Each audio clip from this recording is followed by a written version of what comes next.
मागच्या भागात आपण पाहिलं की अनेक संकटांचा सामना करून मुघले आझम हा चित्रपट परत सुरू झाला.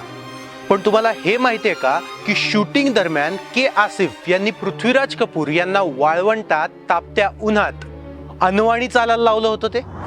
एकाएकी अशी काय गोष्ट झाली की दिलीप कुमार हे चित्रपट अर्ध्यावर सोडून जाण्याची धमकी देत होते. आणि अशी कुठली गोष्ट होती की के आसिफ आधी केलेला संपूर्ण सिनेमा परत कचऱ्याच्या डब्यात टाकून नवीन शूट करायचं म्हणत होते. तुम्हाला ही माहिती जाणून घ्यायची असेल तर हा व्हिडिओ पूर्ण पाहावा लागेल.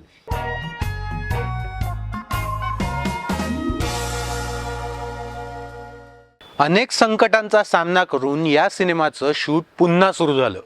हळूहळू चित्रपट शूटही होत होता. पृथ्वीराज कपूर हा चित्रपट पूर्ण व्हावा यासाठी प्रयत्नही करत होते. पण एक दिवशी के आसिफ आणि पृथ्वीराज कपूर यांच्यात खूप मोठं भांडण झालं. जयपूरच्या वाळवंटात चित्रपटाचा सेट लागला होता. पायाखाली तापलेली वाळू आणि वरून आग ओकत असलेला सूर्य चित्रीकरणाचं काम कठीण करत होता. आजच्या सारख्या त्यावेळी व्हॅनिटी व्हॅन नसायच्या. वाळवंटात 4 तंबू गाडलेले होते आणि शूट सुरू होतं. तेवढ्यात एका तंबूतून आवाज आला, आसिफ तू पागल हो गया है. हा आवाज पृथ्वीराज कपूर यांचा होता. पापाजी शॉट तो आप मैं चाहता हूं वैसे ही दोगे. आपका शॉट ओके होने तक मैं भी जूते नहीं पहनूंगा. चित्रपटाच्या स्क्रिप्ट मध्ये तपते हुए रेगिस्तान में नंगे पाव चलने की मन्नत मांगी थी तन्हा अकबरे आझम ने अशी ओळ असल्याचं के आसिफ यांनी त्यांना दाखवलं. के आसिफ यांचं म्हणणं होतं की पृथ्वीराज कपूर म्हणजेच अकबरे आझमने पायात चपला न घालून हा शॉट द्यावा. पृथ्वीराज कपूर यांचा नाईलाज झाला आणि त्यांनी धैर्य एकवटलं. तंबूत प्रवेश करून मांडी ठोकून आणि तपश्चर्येच्या आविर्भावात ते गायत्री मंत्राचं पठण करू लागले. त्यानंतर अर्ध्या तासाने तंबू बाहेर आले तेव्हा ते शहिनशाह जलालुद्दीन अकबर होते. तंबूतून बाहेर आल्यावर के आसिफ यांना आपला अकबर दिसत होता. पृथ्वीराज रणरणत्या उन्हात अनवाणी चालू लागले. पाठोपाठ अकबराची अथांग सेना आणि सेनेपुढील महाराणी जोधाबाईचा हत्ती मंद गतीने चालत होता. के आसिफ आणि त्यांचा समूह उघड्या जीप मधून दृश्य टिपत होता. आसिफ यांना हवी असणारी शहिनशाची संथ लयीतील मदमस्त चाल पृथ्वीराज यांनी पहिल्या फटक्यात अचूक दाखवली. अर्ध्या मैलाची चाल चित्रित होऊन शॉट ओके झाला. पृथ्वीराज यांनी मान वळवून पाहिलं तर जीप बाहेरून आसिफ अनवाणी चालत होते. पृथ्वीराज यांच्या प्रदीर्घ कारकिर्दीत त्यांना असा दिग्दर्शक कधीच भेटला नव्हता.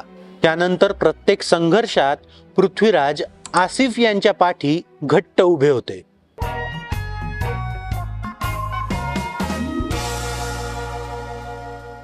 खूप वर्ष झाली मुघले आझम तयारच होत होता.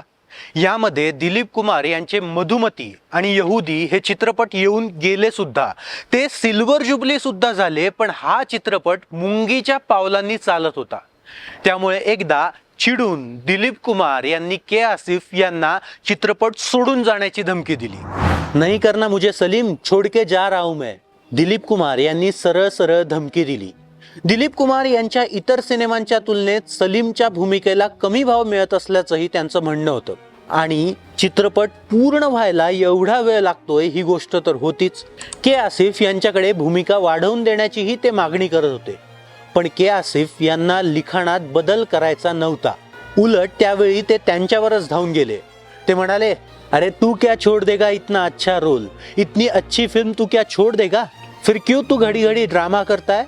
मैं सलीम आजम नहीं मोगले आजम बना रहा हूं, तू ये पहले से जानता है. सेटवर अशा तणावाची वेळ कित्येकदा येत होती. पण शेवटी पृथ्वीराज कपूर यांच्या मध्यस्थीने चित्रण पार पडत होतं. खरं तर एक गोष्ट दिलीप कुमार सकट सर्वांनाच ठाऊक होती. सिनेमा पूर्ण झाला तर पडद्यावर जे दिसेल ते सर्व अद्वितीय असेल. अर्थात या सिनेमाकरता पूर्ण होणं ही प्राथमिक आवश्यकता होती. के आसिफ यांचा अजून एक किस्सा खूप फेमस आहे. आसिफ हे पराकोटीच्या हट्टाला पेटले होते. चित्रपटातील तानसेनच्या तोंडची रागदारी गाण्यासाठी बडे गुलाम अली खाच हवेत म्हणून ते अडून बसले होते. पण खां साहेबांनी फिल्मी गाणं म्हणायला स्पष्ट नकार दिला. गाना तो आप गाएंगे ही हुजूर, सिर्फ आपकी कीमत बताइए। आसिफ चुटकी वाजवत साक्षात बडे गुलाम अली खान यांना म्हणाले। संगीत दिग्दर्शक नौशाद यांच्या हृदयाचा ठोका चुकला। साक्षात बडे गुलाम अली खाच हादरले। त्यांनी आसिफ यांना कटवण्यासाठी म्हणून एका गाण्याचे त्या काळी 25,000 रुपये घेईन असं सांगितलं। आता त्या काळात यशस्वी पार्श्वगायक किंवा गायिकांना एका गाण्याचे जास्तीत जास्त 500 रुपये मिळत होते, पण 25,000 असं म्हटल्यावर आसिफ उत्स्फूर्तपणे म्हणाले, केवल 25,000? आपकी कीमत तो उससे भी ज्यादा है हुजूर। नौशाद यांनी त्यावेळा हिशोब केला तर 2 गाण्यांचे 50,000 रुपये होत होते। अशा करामती करण्यात के आसिफ त्यावेळी खूप पटाईत होते।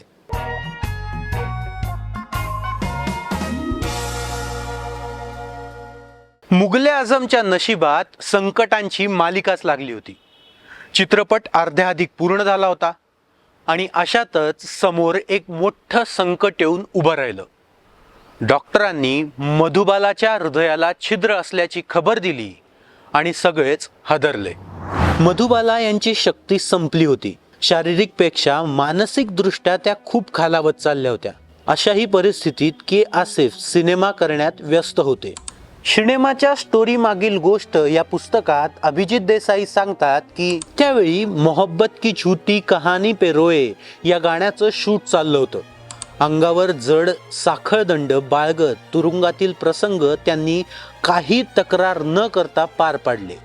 हा सिनेमा कधीच पूर्ण होऊ शकणार नाही असं अनेकांचं म्हणणं होतं, कारण एके दिवशी आसिफ यांनी एक मोठं संकट आणलं।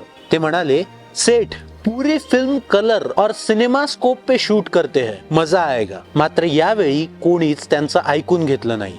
सिनेमाचे प्रोड्युसर शापूरजी यांच्या पायाखालची जमीन सरकली। आसिफ हे परत 10 वर्ष चित्रपट शूट करायला लावणार असा त्यांनी विचार केला, त्यामुळे त्यांनी हा विचार सपशेल धुडकावून लावला। शेवटी उरलेले सीन चित्रित झाले आणि 5 ऑगस्ट 1960 रोजी मुगले आझम हा पडद्यावर झळकला आणि तुफान चालला।